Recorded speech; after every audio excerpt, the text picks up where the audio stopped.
This is Isaac. He's snoring. He had a long, hard day. 2 months old today, had his doctor's appointment. 10 pounds 9 ounces, that's 4 pounds more than his birth weight. 57 centimeters tall. Because, actually I should say length.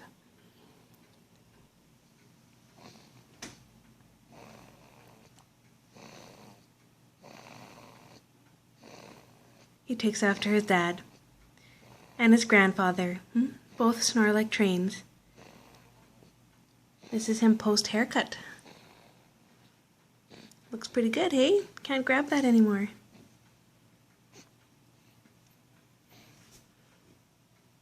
And here's Grandma.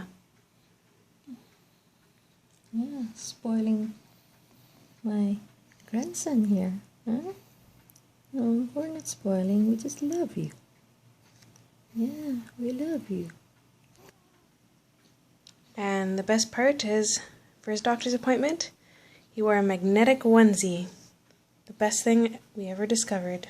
You just do that and it's all undone and it just pops back on. Oh, sorry. Stretching. Alright, we're going to let him have his afternoon siesta. Bye, Isaac.